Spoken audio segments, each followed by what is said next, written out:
prophet. He said, I'm Jamal Bryant. He's a false prophet. He said, I'm concerned by all these Jamal Bryant.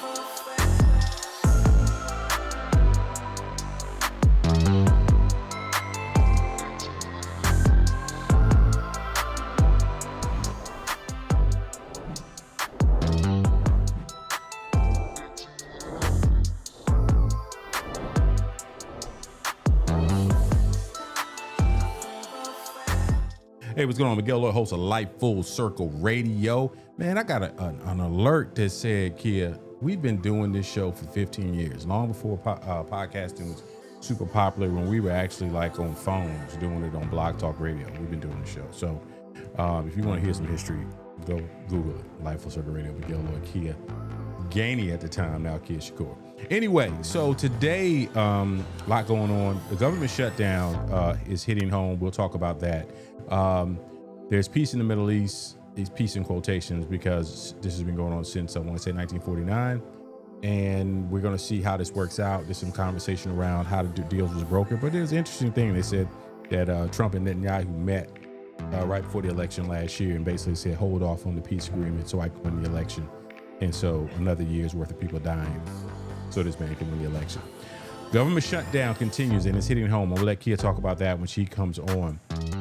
Black churches are under fire. We're going to talk, there's an Australian young preacher woman, who wants to call out Jamal Bryant all the way here in the A. And anyway, man, heartbreaking. D'Angelo passes away. And I'm going to talk a little bit about D'Angelo, that whole movement, so querying. We're going to dig into that. Stephen A. Smith,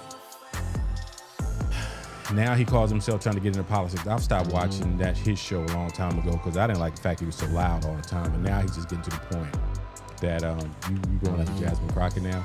All right, so and we're gonna talk about what we're watching. We'll talk about that as well. Make sure you follow us on social. Here's the thing, follow us on social media, but I don't think right now you can try to watch us on YouTube, but YouTube right now I think is in and out. They actually got to YouTube. They got to YouTube. Yeah. And they never get to YouTube. I have too much makeup on. I look like a drag queen. So with a little heavy on the powder. And I like, wow, that's a lot of makeup you have on. I look casket ready, don't I? I will not respond to that. Yeah, you do. So anyway, super producer, I didn't give you a proper introduction. What's up? There really is a lot of stuff going on. And we always make this joke that we have a production meeting and then the world explodes like 5 seconds later. Yeah, They're like, that's oh, how it okay. works. Yeah, we have to talk about all this stuff. So. We met on Monday, and since then, I think it was today's Wednesday. Days are running together. I guess the peace thing happened on Monday in the Middle East. And let's just say, we appreciate and we're happy for the people who are being reunited with their families. But shout out to my man, Corey Williams. Corey Williams is a pastor out of Savannah, Georgia. Who I've known for some years, and he is going hard in the paint on a lot of other Christians who are quick to celebrate the Israelis being reunited with their families, but ignoring the fact that it took about 70,000 Palestinians to be killed for these people to be returned, and everybody wants to talk about, yes, Hamas is terrible. We know Hamas is terrible, but the Palestinians, just average Palestinians, they don't deserve this. And so we continue to try to figure out. It's been a year or more ago when we had the gentleman on the show and was talking about the situations in Palestine and Israel. And I still admit that I don't totally get it. I just don't. It's hard to sometimes to work it out in your mind. But what I hate is that people have been dying the way they have been dying. The fact that 90% of the Gaza Strip is destroyed. And so now you got people that are going to have to rebuild their lives, and then Trump's going to get credit. Well, is this where you want to start? We can start here. I'm fine with starting here. You want to start somewhere else, but let's go back wherever you want to start. We'll do that after we finish this. We can go ahead and start talking about the hostages. But they're talking about the ceasefire. He gave a long rambling speech in front of the government of Israel after the hostages were released, and basically blaming everybody for what happened and why it wasn't done quicker. He asked for Benjamin Netanyahu to be pardoned by the president. It was just a lot of, he's getting all the credit for something that he actually did not plan. And they're saying that there's peace now for the Palestinians as we watch these people walk through rocks and rubble through to nothingness. Like they Right. walked back into the city of Palestine to nothingness. Right. Buildings, no water, no food, no nothing. I mean, how is? I mean, look at this. Look, this is insane. This Right. is not exactly fair. I mean, I I'm just can't sorry, it's not imagine like fair. walking, like not even walking out my doors. I don't have doors. I can't imagine this is my reality, that it's just rubble everywhere. And people who have been to Israel will tell you that, you go to Israel and it's a lot, most of it is a regular old city, right? But then you have just miles away, just totally, absolutely destroyed communities that are no longer communities. They're rubble. And so, and Corey, I may put his thread in the chat. Matter of fact, I may look him up so you guys can follow him, follow what he's got going on, because I had to get that brother his props, because it's just people, as we've talked on the show. I'm really at a point right now that I really want answers. I really want folks in the Christian faith. I really want folks to step up. And if you are a pastor, you're in this space, I want you to step up a little bit and talk about what's right. Because all this just, it's all about Israel, and because they're supposed to be aligned with us, it's not, it ain't sweet what's going on. And so, but anyway, so there's that. We'll keep an eye on that. But as we also see what's going on there, we didn't even put it on our list. But Well, wait, we're still this one more thing with the Palestinian go ahead. situation and the Israeli situation is that there were 20 remaining living Israeli hostages released, and there was 20 Palestinians from Israeli prisons that were released. And a lot of Israelis were like, "Well, they were in prison. They were, they're prisoners. They're not hostages." I'm like, "Well, half all these 2,000 people that were released have never been to a trial. They don't Right. know what their charges are. They have Right. just been sitting there waiting on some kind of resolution. This never happened. Right. That to me is a hostage if there's no resolution to their case. There's Right. not there's not been They have nothing. right. They have not been tried for anything. They were on the other side of this conflict, and because they're on the other side of this conflict is why they were a part of this. And so yeah. So there's that. I don't know if YouTube is working. We're gonna put that link out there and go from there. But it's just. We are living in a powder keg. I saw a video today of a Caribbean sister was at and I may see if I can find it, but when you see what ICE is doing, walking up in immigration courts and snatching people up, in the story, I think Roland Martin might have posted it, but this sister was like basically challenging ICE, like, whatever, like, I'm sick of y'all, I hate y'all, and she called them everything under the sun, because from what I understand, they broke her family up. You know what I mean? And so it's just the way that these people are moving, just like, with impunity, just like, who cares about your family? Who cares about any of that? And that to me is the part that really, really, really angers me. I was telling Trey the other day, I said, I gotta start watching some of this stuff, because it's really pissing me off in this day and age, man. The way folks are moving.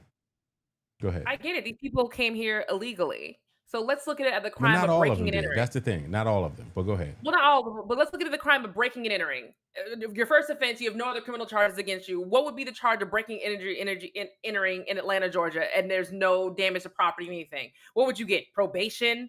I don't Maybe a know, couple man. of months? Yeah, So getting fully deported and Yeah. treated like you have murdered people and basically disappeared by these random people who are snatching off the street, it's not equal to the crime. Right. It is not.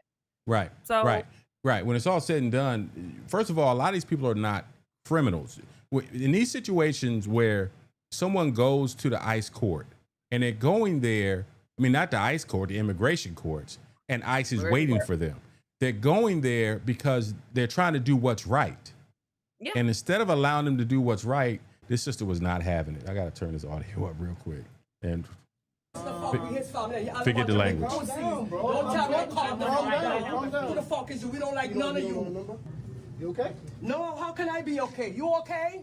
Are you okay? Are you okay? I look like I'm okay? Don't come up in my face here because I hit hard. Fuck wrong with y'all? Try it. I wish you would. Try it. You try me and see what the fuck happened. Nigga, we angry. All of us angry out here. So don't think it's y'all alone. Get out of here. You who you telling get out of here? Why you telling me get out of here? You asked me a question and I'm answering you. Get out of here. Man. Fuck wrong with you? Oh, stupid ass bitch. That's why you gotta hide your face. You wanna go to jail? You told me my mother can tell you anything. You wanna go to Fuck jail? wrong with you? You wanna hit me? Hit me, bitch. You ain't got me. Nobody's scared of you. You're a pussy ass. That's where we are, man. And she keeps going. She basically said, hit me, I hit hard. And I'm looking at this thing and saying, she is putting, she said, I'm an American. That's what part where she goes. She said, I'm an American. And my thing is, the way I see these ICE people dealing with people, it's just like, man, take that mask off, drop that gun, and let's square up. You know what I mean? That's where we are as a society right now. Go ahead. And that's the problem. You have men standing here masked up thinking they can say, a poor security guard here. He just like, no. He's trying to close that. He's trying to close that doggone elevator as fast as he can. I don't want to have to fight them, and I don't want to pull you off of them. Like, I don't want none of this. Just go. And that's why he looked at the ICE like, just let me handle it. Like, y'all stop. Y'all are antagonizing people. You know you're antagonizing people, and you know that there's nothing anybody can do about it. And that's some punk. It's some punk stuff at this point. Like I will say it was hilarious watching. There was did we watch it on this show or did I watch it on Instagram? Either way, there was ICE immigration that captured a gentleman. He tried to take off running. He's rotund, so he didn't make it very far, and he old. But he just started screaming, and all these people in the community didn't really do anything but started recording the guys. And when the person trying to get arrested reached out, they would grab onto him and hold on to him. And of course, they would let go when the cops said to let go. But if you reach out to them, they would grab him. They got surrounded by so many people, and it was only two of them. They had to say, forget it. We're just going to let him go, because it was getting to the point where nobody was threatening them, but it was about to go left. And then people were blocking in their car. So even if they wanted to go, they couldn't go anywhere. So people are really mad. But because it's ridiculous. Like, I can't imagine. It was another video I saw of a 16-year-old girl who pulled up into her driveway, and and they were chasing her. She gets out the car. They're slamming her to the ground. And I'm saying to myself, like, it's crazy to me that these are the people who are being, because it's obvious these people are not trained. They're not trained. They're not trained to de-escalate. They're trained to be slave catchers, which is what is happening right now. You know, and I had a situation where I was are you frozen? No. Oh, okay. You didn't blink or nothing. I said, is she locked up? Yesterday I was at an event and at the new, there's a new police training. It's a public safety training center here in Atlanta that was protesters and stuff, and folks were protesting about a year or two ago, and it's up now. Beautiful facility. But we heard the assistant chief of police speak, and I asked him, because now I don't know if they're doing it in Florida, but they're running ads here now trying to get police officers to leave their police jobs to go and be ICE. And the ads are basically saying they're making you stand down if you're in a sanctuary city. Basically, telling them, you don't have to stand down with us, and we're going to give you a $50,000 bonus, and we're going to give you loan forgiveness, right? Come work for ICE. Because what's happening now, ICE got a bunch of unqualified clowns that are running around, and they're executing these raids.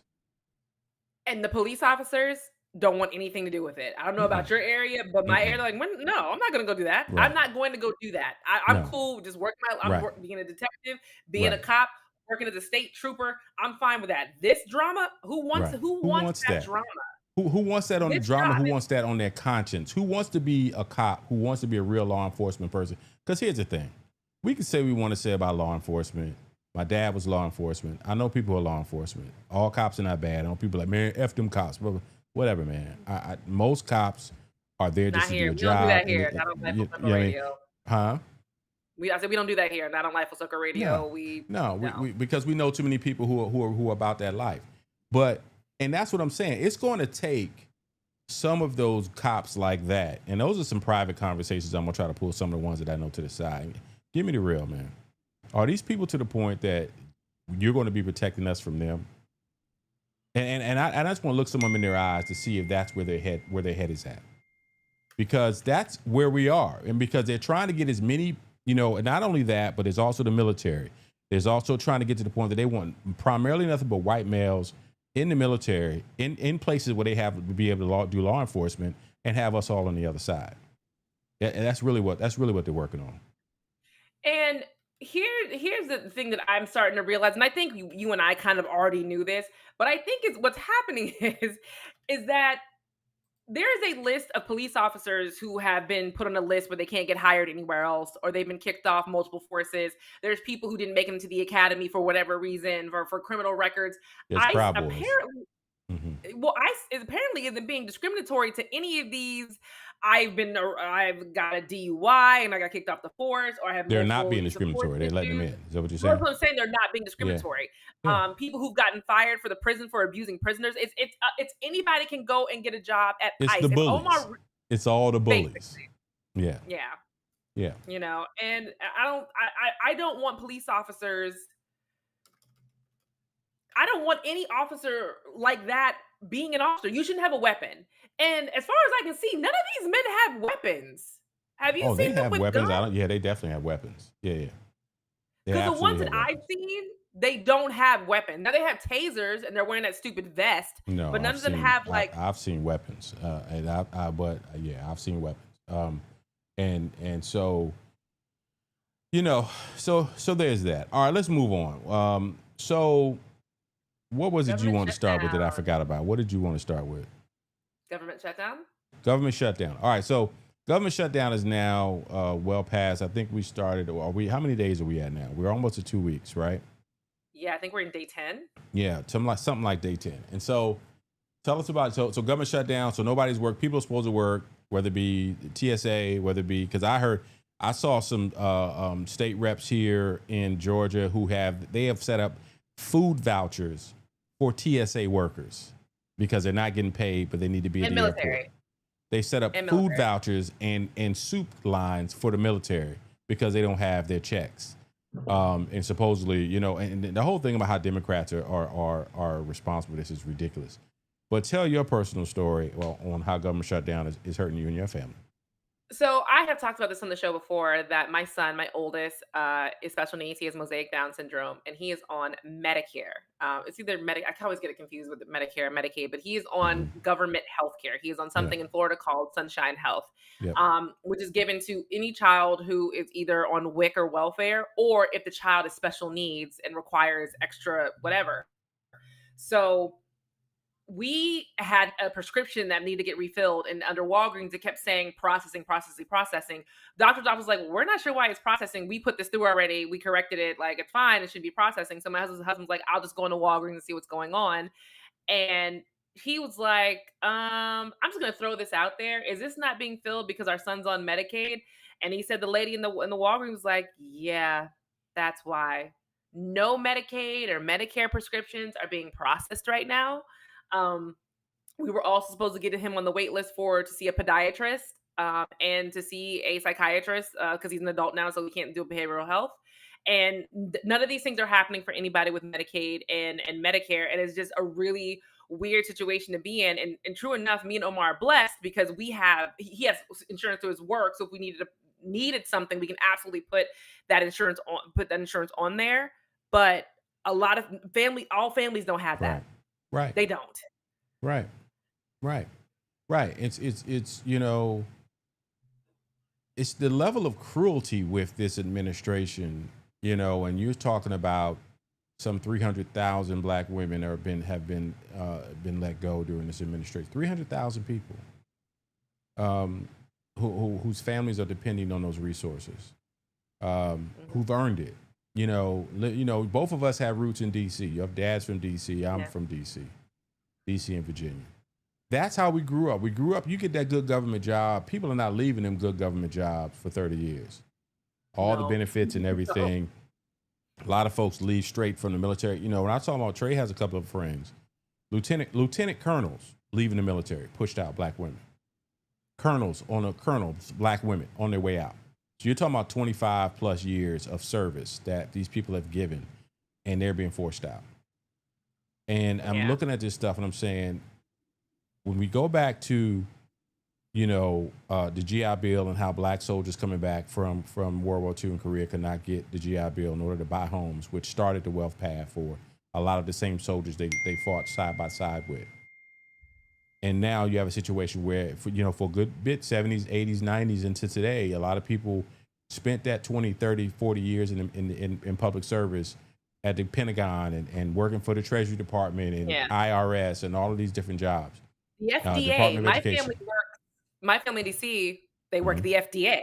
Yeah. And they've been at the FDA. Yeah. There's games all over the FDA Right, in DC. right, That's where they supposed to go. Right, So, right. You're talking about not just DC. Here at the CDC, I had a couple of brothers within the 100. One brother works for the CDC. He's having challenges. You know, these are how these people make a living. This is how people were trained. They were trained to do this work. They've put all their lives into this work, and then now all of a sudden they can no longer do those jobs because they just cut them out. And the challenge, you look at it and you say, the government shutdown is how he's leveraging that to just fire people and not bring them back. yeah. And so he's already gotten rid of the special education department at the Department of Education, which again doesn't affect Devin so much now because this is his last year in school because he can only go to a certain age. Yeah. But there are other kids who are going to be going in this program. There are teachers. There's educational plans that just get canceled because he is laying off people and getting rid of these programs first.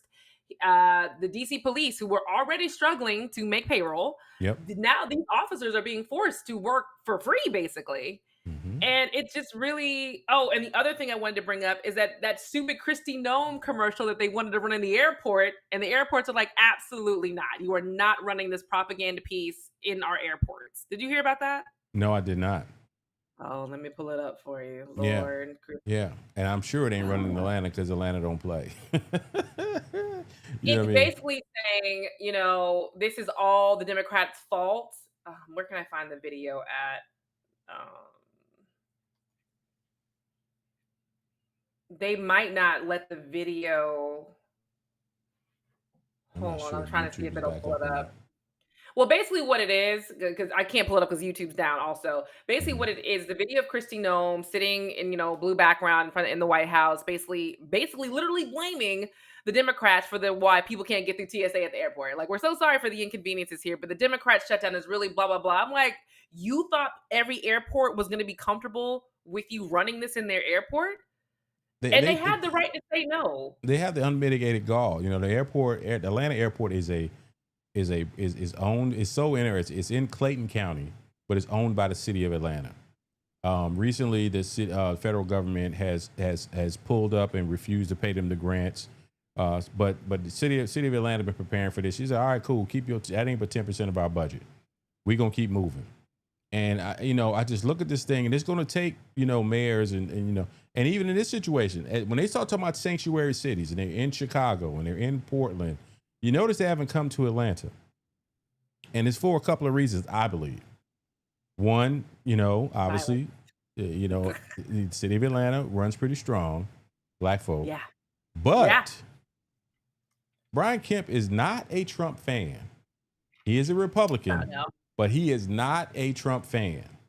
And there are a lot of Republicans in the city, in the state of Georgia, who have great working relationships with the Black business community here in Atlanta, with the Black community, because they know how much it means to the economy. And so I don't see that happening really quickly. They're going to be running up in here, because not only do you have a situation where you got the city of Atlanta police and you got all these other different jurisdictions that are here, this is the area that you're going to see some smoke if they try to come up in Atlanta acting a fool.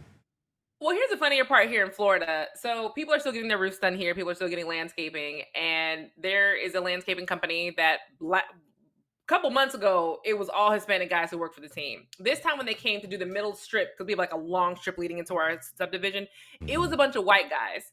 Tell me why these men were laying on the ground. Tired. I was like, are y'all serious? They were. I'm not even trying to be funny. They were laying on the ground. I guess taking a break, whatever, fine. The roofing guys have no idea what they're doing. It's just a hot mess. I'm glad the white people who wanted these jobs are taking these jobs, but you don't know what you're doing. Like you're just wasting everybody's time. But I guess I'm glad you guys are getting the jobs. It's just all of it's bad. The Hispanic community, again, contributes a lot to the American fabric, a lot to the American economy. They don't get a whole lot back. They just don't. Now, again, my Republican side of me, and I always have to go there, I believe that there needs to be immigration reform. 1,000%. Okay. It shouldn't be that someone commits a serious crime, not people. That's also a key word here, serious crime, and they just get to stay. You shouldn't get to stay here. But how many videos? We see a lot of videos. We see a lot of stuff. How many times do you see videos of big gang, big bust of what looks like gang members? Because if they really wanted to go, they know where the gangs are in whatever cities that they're in. They're not busting. They're not busting gang members. They're busting janitors. They're busting people selling fruit. And that's the confusion for me too. Like, it's low hanging fruit. They're a bunch of punks. They don't really want that smoke. They don't want to go where the real criminals are and get and go hard in the paint. Because if you're in Chicago, you clearly have the Latin Kings. Everybody's always talking about MS-13. No, the Latin Kings have existed for a very, very long time. A lot of them are here illegally. They get brought here by other gang members. They stay together. They could easily be arrested. I think the other one's called Los Nuevos. No, that's the problem. They can't easily be arrested without there being some smoke. Cool. Well, I mean, I'm just saying. That's the only thing that makes sense to me. That's the only thing that makes sense to me. For you to tell me that you are not in LA or if in areas or in Texas with MS-13, if you parade out those type of criminals, real criminals, you'll get people on both sides saying, okay, I get it. But no, you taking Black Hawk helicopters and dropping down at 10 o'clock at night in Chicago where people are asleep, like, yo, why are you here busting in my door? I am from Chicago. I am from Mississippi. You hear my accent? I'm from here, right? But you're going to put zip ties on a baby, on children.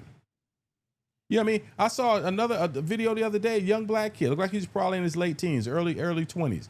And the cop is laying on top of him, and he's asking him, why did you run?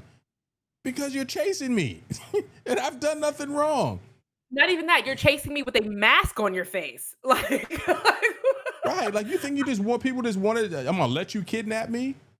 I'm a 40-year-old woman, and if I'm turned around and there is a man with a mask chasing me, I'm not going to stop and go, oh my God, why are you running towards me? I am running as fast as these thighs can carry me into the house or somewhere safe and be like, there is a man chasing me with a mask over his face. Right. I don't know what's going on. This is crazy. Right. But if we were talking about the gangs. There are a lot of gangs here, not just MS-13. We have the Sueños, Los Nuevos, Barrio Aztecas, Fresno Dogs, Maniac Latin Disciples. There's one you can start with, the Maniac Latin Disciples. I mean, there's so many gangs to go after instead of. And if you got National Guard, you got people like who got real. If that's what you really wanted to do, but you don't want the property damage, you don't want the shootouts, you want to go get all of these roundups because they probably got a quota. They're getting money regardless of the type of.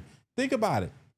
A lot of them is just them walking up and standing out. Nobody's carrying their guns. No gangs are going to immigration court with their buddies. It's one at a time, and I'm gonna pull this man away from his wife and children. And I got one. It's like shooting fish in a barrel.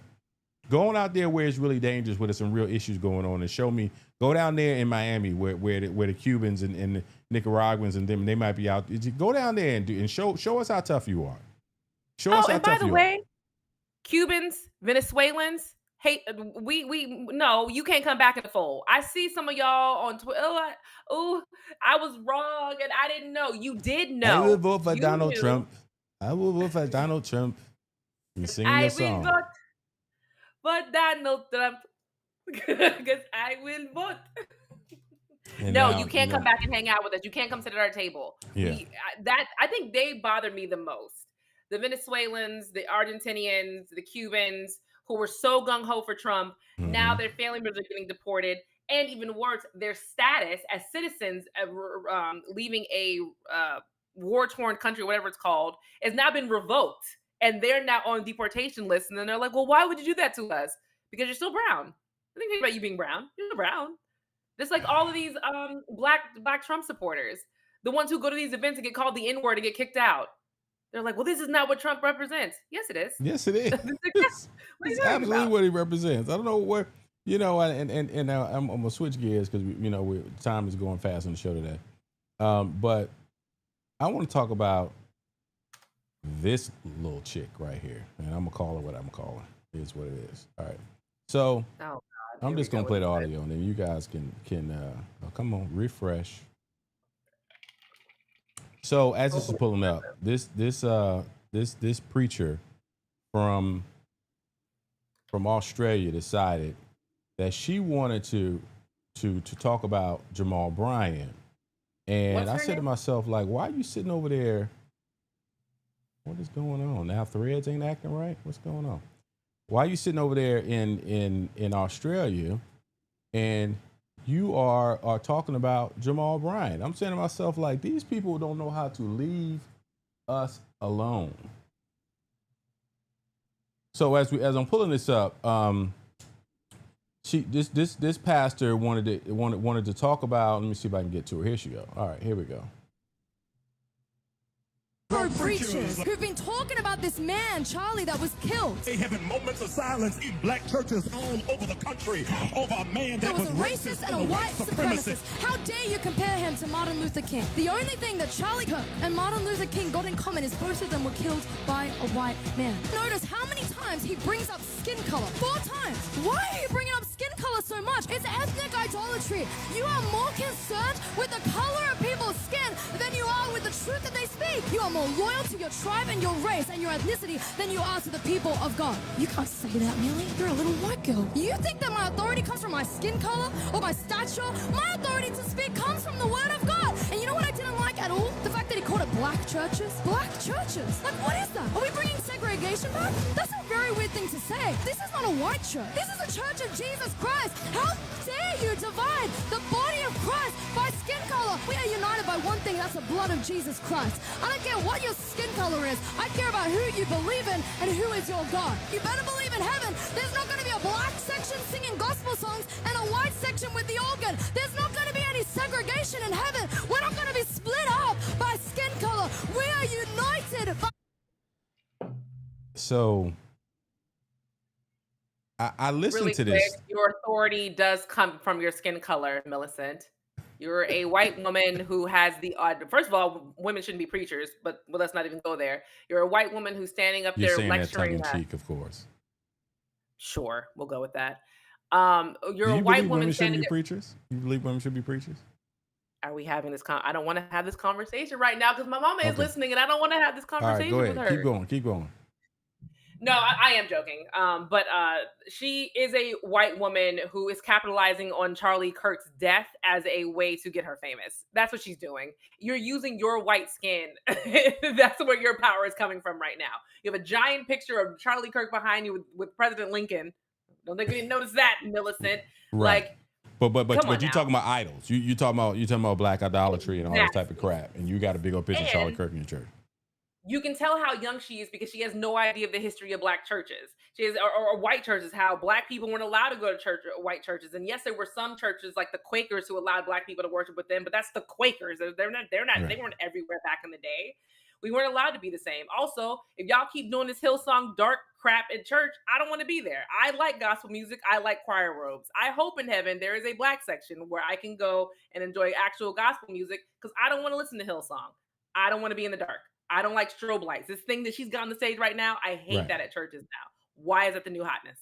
And Well, I'm done. because here's the thing, and you and I met in this space, right? We met in this space 15 plus years ago, working in the community of the business of this community, and the business of church, and the it business of church. And I look at this stuff now, and I am really struggling. I am to the point that when I hear a Chris Tomlin song or I hear a Hillsong song, because I saw the documentary about Hillsong as well, and what was going on in that church and in that community, right? And mind you, I would not be surprised if this little lady right here, who's making all this noise from this church, is not probably, because I want to say she's Australian, and that she may be an offshoot of that Hillsong movement that happened. But the point I bet being, she got an OnlyFans. She has an OnlyFans or something. There's something weird and sneaky going on. This is just her new I'm born again Christian. I can tell a born again Christian when I've seen one. Look how long her skirt is. That's the best born again Christian girls do. Stop it. But the point before we get distracted, the point that I'm see here is that how dare she chastise anybody about a black minister trying to preach to the community that they serve? how dare they try to claim? When I hear people say, and I know you have your issues with Jamal Bryant, and it is what it is. But I know too much about where Jamal Bryant comes from. Jamal Bryant grew up AME. His father was an AME bishop. He grew up as a minister in that church all the way through, built a church in Baltimore under the AME umbrella. Got the job down here in Atlanta. I see what that church is doing here in Atlanta. I see them feeding. I see them growing groceries and giving out food and doing all the things a ministry is supposed to do. And then but he's also come from an AME background, which is always going to have a social conscience. That's just, if you grew up AME, I grew up AME. If you grew up in that space, you're going to have a social bent because that's the way we were raised in the church. And so now you got all of these churches that in black churches. There was a big deal down at the Atlanta State Farm Arena where there was a black minister who comes out of the Rod Parsley family, and he had this big old thing, and the black Hebrew Israelites were walking around, and that was a whole scene this past weekend. We are in the midst of the storm we've been talking about, we've been hearing about for many, many years, because these people are crazy. For this girl to come up here and try to chastise somebody, you in Australia, and you chastising Jamal Bryant in Atlanta, Georgia, because he talking about black church. What is this? What is this black church? Are we talking about segregation? Chick, look around your church on a Sunday morning. That's what I was about to say. Look at your church and tell me how welcoming your church is. Are you looking around and seeing a 50-50 cultural church? And don't get me wrong, not. black church, it ain't no better. I know when you go into a black church, it is all black. It is hats and suits and all black faces. The only church I've ever been to that was 50-50 black is my mother's church. And that is the first time ever, and I am 40 years old, to see that happen, where it is the same amount of black people as it is white people, and the church goes great. But it goes beyond just black people, though, Kia. It goes beyond just black people, because I got into, and if you follow me on Threads, if you're on Threads, Miguel Lord INC. And there was a woman, she's from out west somewhere, at least according to her profile. And she's supposed to have all these doctorates and blah, blah, blah, blah, blah. And she wants to talk about how black churches are nothing but a cults. They're nothing but cults. Only black churches, though. Only black churches. And I said to myself, you can't be serious. I said, you call yourself, you got all these letters behind your name, but it's only the black churches that have cults. And it's only the black churches that don't have any sort of ways of accountability. And that's how black churches, the pastors can't get sat down because they don't have any accountability in the church. Are you familiar with the AME church? Are you familiar with the Church in God in Christ? Are you familiar with the Baptist Baptist Assembly? Are you familiar with the type of politics that there are in black churches? Yeah. No, you're not. So shut your mouth. My dad was the deacon board at his church, and when their pastor messed up, my dad was on the board to be like, "Yeah, you don't work here anymore, sir. We're going to be replacing you and having traveling pastors, but you don't work here anymore." Tony Evans, I believe, isn't it? The pastor out of Dallas. He's out of Texas somewhere. And he's been a huge minister for a long time. Something happened with him. They made him sit down. And just recently, he was allowed to even return to the ministry. And he is the name, the face of that church has been for many years. So don't give me this crap that black churches don't have accountability. Man, and then you got other people like Rod Parsley, and you got Kenneth Copeland and all these type of people out here running the streets acting a plumb fool. No, and what was the white pastor who just got in trouble for molesting a girl from like 1975 to 1990 and was on Trump's board, and he just got sentenced to 6 months. It's insane. It's insane. This is Tony Evans when he was just been restored. But at Oak Cliff Bible Fellowship in Dr. Tony Evans, and he is a huge pastor. Well, quick question: what did he do to get sat down? They still have not revealed what he did, and he's not allowed to get back in the pulpit to preach. But there's no accountability in the black church. Man, get the F out of here. I'm just like, it's crazy. It's absolutely insane. But this is where we are. It's not the truth is no longer important to people who want to skirt the truth. And don't even want to hear you. The information can be right there in your face, and it's not even disputable. Charlie Kirk, it's not even disputable what he has said, and it's always, well, you're taking it out of context. If the man says that he gets on a plane and sees a black pilot and immediately assumes that person is qualified, what context do I need? I don't need any context. Or that kids don't need school lunches. because their parents should feed them. And if they have bad parents and they just have bad parents, every kid has a hard life. Like that's just the hard knocks of life. Listen, I you know my thoughts about Charlie Kirk. He said things that I did not like, I did not agree with, but I would have fought to the death for him to be allowed to say it because that is the American you can say whatever way. you want. I can still believe that you're a rat bastard, but it is what it is. And so, you know, and here's the thing. It has nothing to do, the man getting murdered is terrible. No question. Yeah, Anybody but- getting murdered is terrible. But you would have looked at me and assumed that I was not good at if I've been doing this for 25, 30 years, but you're black. So there's no way you can be qualified because you're black. Man, am I supposed to just take that blow and just sit back and say, you know what, young white man, you're right? No. All right, let's move on. So Let's talk about something more fun. What fun thing would you like to talk about? Was there anything fun on your list? I don't remember. I'm not ready to go fun yet. Okay. We got to talk about Stephen A. and Jasmine Crockett. What we want to do, what with Stephen A. and Jasmine? Let's do that. Hiding and thing anyway. So let's just do yes. Woo-hoo. There we go. You So we're start and halfway I'll fun. finish. So this is where we look through these internet streets and we say, what, did that really happen? Yes, it did. Stephen A. Smith, who is now a podcaster. Everybody's a podcaster now. You know, we've been doing this for a long time now. Everybody's a podcaster. We were the originals. Right. We were in that first crowd. So anyway, Stephen A. Smith, who is on every day talking sports, and I've tuned him out because he gets on my nerve. He's just annoying. Now he's got this podcast, and he's on Sirius XM now, I believe, doing his podcast once a week. And he starts talking about Jasmine Crockett, and he's saying Jasmine Crockett. Do you have some of the quotes? I haven't committed it to memory, but I know he was talking about Jasmine Crockett not doing anything for her constituencies in Texas and doing nothing for black people, while this girl is running around needing security because she's got death threats because of all things she's doing for the people of Texas and black people.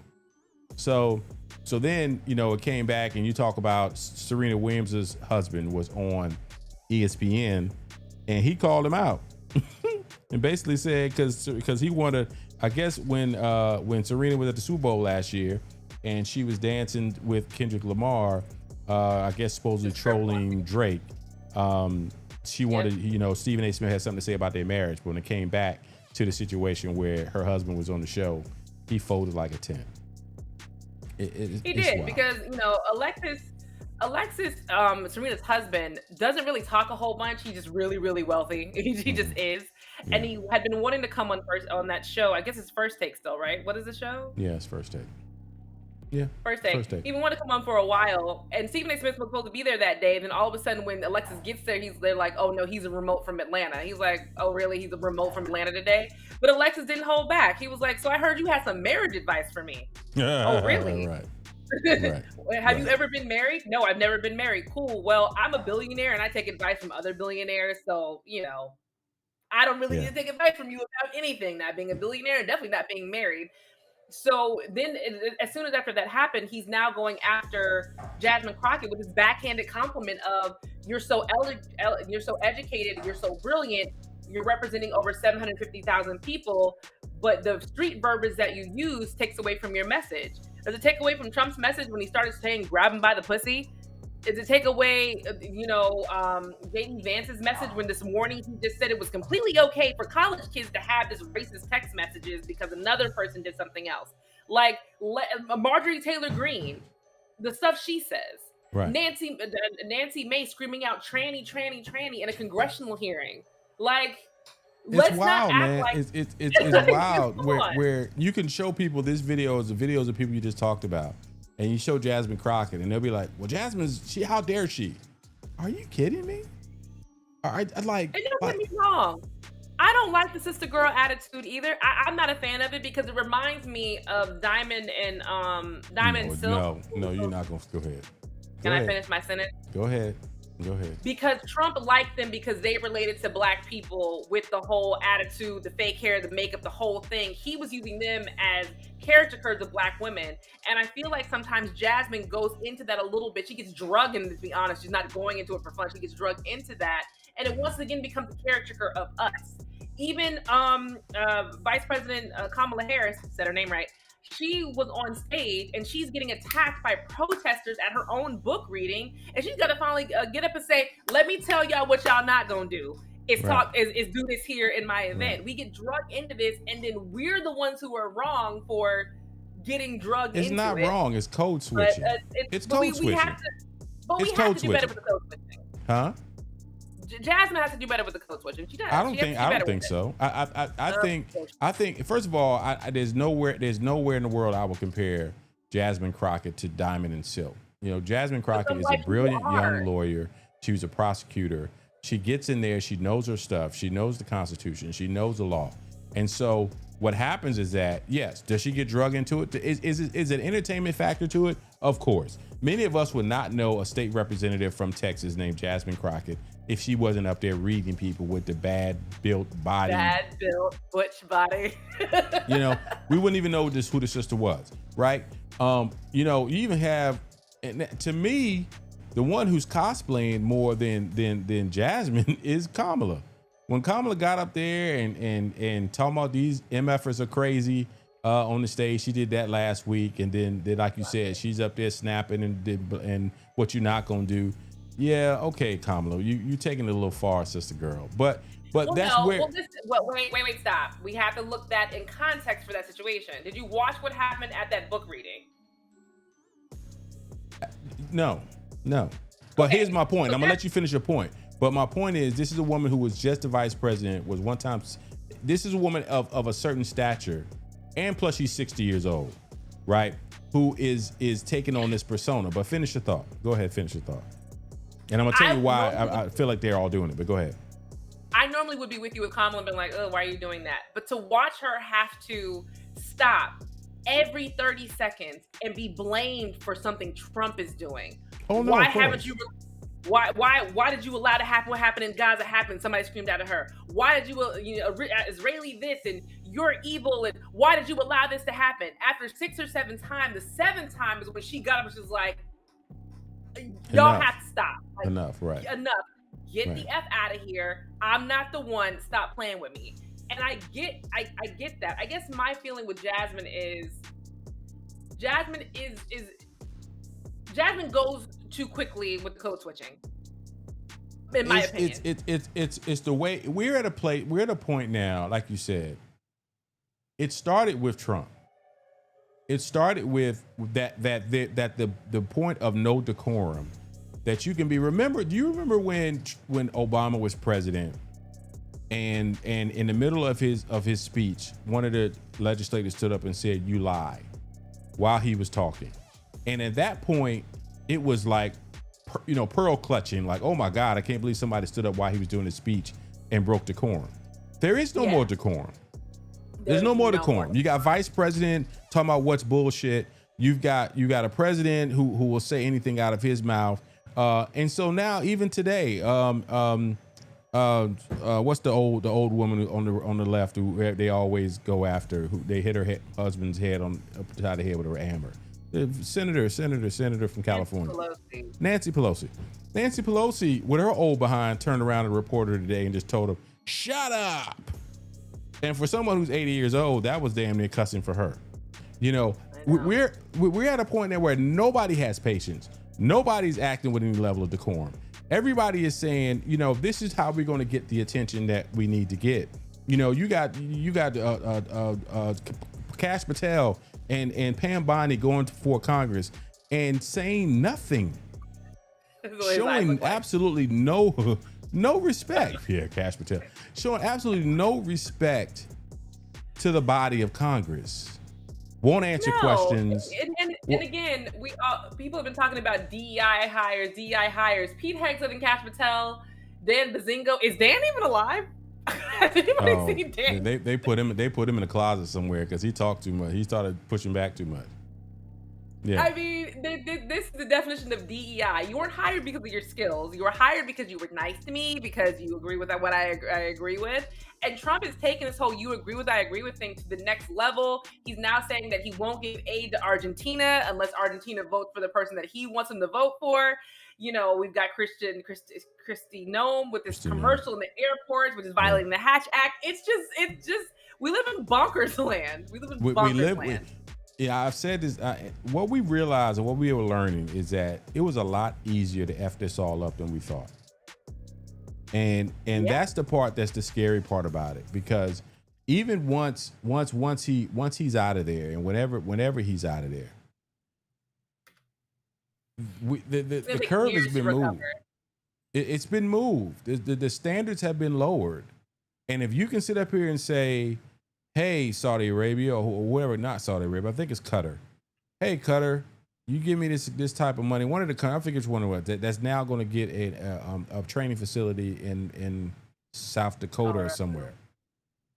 And because they gave him a bunch of money. The whole thing about Egypt, I saw another story breakdown where Egypt gave Trump $10 million at the last minute leading up to the election, $10 million or $10 billion leading up to the election, because he was running out of money against Hillary Clinton. And now, the trail comes back that he's been feeding him back. And what brought that up? Because when the Middle East peace agreement was signed a couple of days ago, he was up there screaming how much Egypt has been such a great friend to him from the beginning. It's like I'm watching an episode of Scarface or Godfather. It's really, really running like the mob. And I don't really know what I'm going to do about it. And it's not safer. America hasn't gotten great again. There's nothing spectacular about it. There's nothing good about America right now. And I'm saying that, and it's a lot due to President Trump. Hold on, I'm always finding it amusing how I'm just reading people's stupid tweets. So it's just not a really great time, and it is going to take a lot to recover.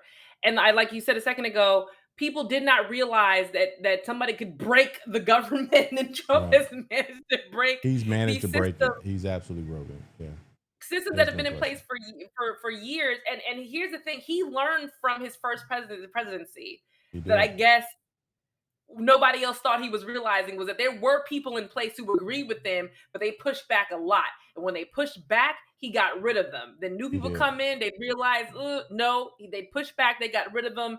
And that was able to keep things in check. Yeah. Now he's realized I only can have sycophants. I can only have people who love me, hands down. I have something over their head. I think he has a Christy known sex tape somewhere. There's something he has paying Bondi too. There's something he has over these people that makes him go, I will do whatever you say, no matter what. Yeah, I'm down. Yeah, it's absolutely insane where we are.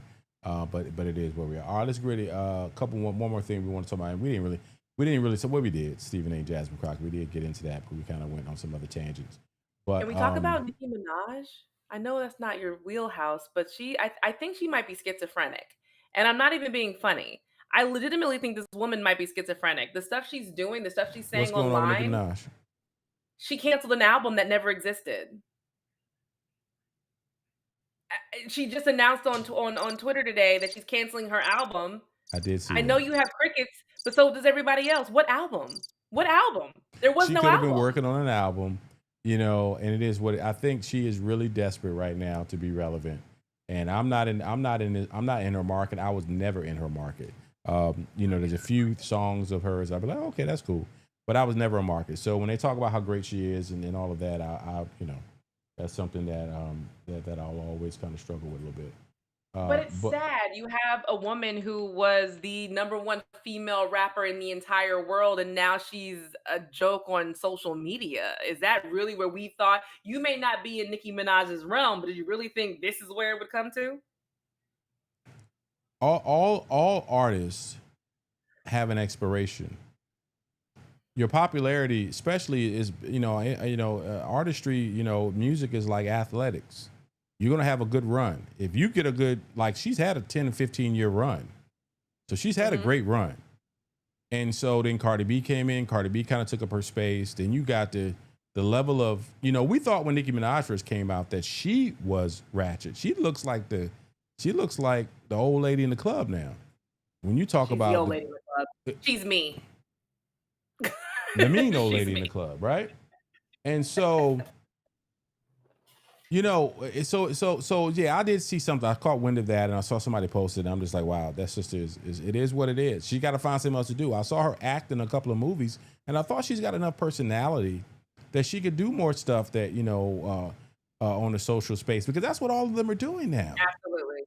everybody is that's their music careers have dwindled. They've gone into television, they've gone into podcasting, they're creating content, they're entrepreneurs, they're doing so many other things to remain relevant. And so, you know, all right, before we get up out of here, sad day. Sad day for those of us who are of this era.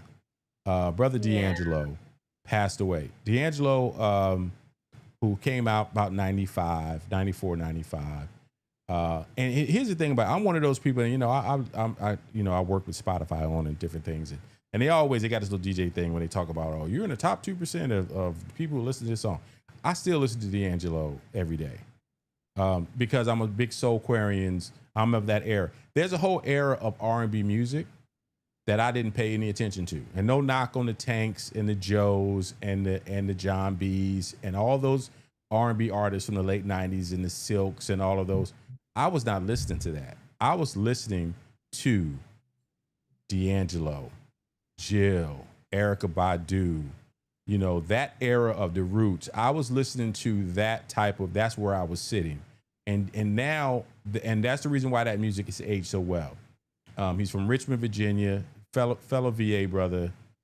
He's only 2 years younger than me. Made some incredible music, and what's getting ready to happen is a lot of people are going to discover D'Angelo for the first time, and they're going to realize music that he made 20, 25 years ago is better than most of what's out here right now. And so, you know, I also, man, I feel for his son because, you know, he lost both of his parents. Yeah, Angie Stone passed. I don't think it's been a year. Angie Stone passed away in a car accident, and so Angie Stone and D'Angelo gone. And now their son, he lost both of his parents within a short period of time. R.I.P. to the legend D'Angelo. If you have not, what is your favorite D'Angelo song? Mine's a weird one, and people don't agree, but you know, it's too many. Spanish Joint, I love. Lady is dope. The whole Voodoo album was dope. But what's yours? This is not actually a song, but I love his verse on there. I know it by heart. Was "You Should Be Here." The song with Raphael Sadiq. With Raphael Sadiq, yes. His verse on there, I'm like, oh, this is my favorite. Absolutely. I saw an interview with Raphael Sadiq a bit today, and they were saying that when he did Lady was the first time that Raphael Sadiq, where it was recorded that Raphael Sadiq playing guitar. He was saying that he was practicing the riffs, and D'Angelo's, and he was about to bring somebody else in to play it, and D'Angelo said, "No, we're gonna keep your version on the song." He was like, "Word?" Yeah. And so, Lady, so that's D'Angelo. I mean, that's Raphael Sadiq on that song. And then Nothing Even Matters with Lauryn Hill. Lauryn Hill, Nothing Even Matters. That is. And then you got tracks like what he did with Method Man and what he you know, that track. So he was always, you know, it's interesting, and this is something I've been planning on putting out there, and I didn't put it out today. There are R&B artists that are hip hop, and D'Angelo was hip hop. Some people be like, "Oh man, he didn't rap." You don't have to rap to be hip hop. Lauryn Hill is hip hop. Erykah Badu is hip hop, right? To some people, this is the question that I was gonna put out there. I want to see what people think. John Legend is hip hop. Yeah. And a lot of people who don't know the origins of John Legend, who don't know that John Legend was on Lauryn Hill's famous album as a singer on that album. The work that he did with Kanye West, the work he's done with Andre 3000, the work that he has done with the work that clips the track right now. Have you seen the video, the new Clips video for the Bird song, where the song that they did at the Vatican about a month ago is with John Legend? I haven't seen it. Okay, look up the video for that. And the video was actually shot, you know, with them, you know, where you see Darling Stadium. That's in Hampton, Virginia. That's where my school plays football and all that. And Tyrod Taylor, who's from Hampton, NFL players there. But D'Angelo was hip hop. D'Angelo really he was a bridge. And I haven't seen any posts from Questlove and some of those cats yet, because I know those cats have got to be heartbreaking. And so when you think about that whole era of music, D'Angelo's gone. Phife Dawg is gone. Dave from De La Soul is gone. You know, and these were the artists that really bridged the gap coming out of into the neo soul era. And so, R.I.P. to D'Angelo. He's going to be sorely missed. That's where I pause for effect. Are you busy? You over there? Are you still awake? No, I'm trying to figure out the. I didn't realize that the nothing even not nothing even matters. How does it feel was on the Voodoo album. I thought it was on the Brown Sugar album, but there was like a 4-year gap between these two albums, and I did not realize that music video was banned. Did you know that music video was banned? Yeah. Yeah, and there's a clip that you know what, and you know I'm gonna play this. Well, you know, yeah, I'm gonna play it. Why not? There's a story behind that, and Torre, I saw this today. D'Angelo stopped performing. Yeah, if you're of a certain age, I may be talking to you. Like if you were a fan when Untitled came out and you screamed for him to take his shirt off after that. Yeah, you are the reason. Allow me to explain what happened. It's a Black Music Month cautionary tale. D'Angelo was one of the most wildly talented musical prodigies the culture had seen in decades.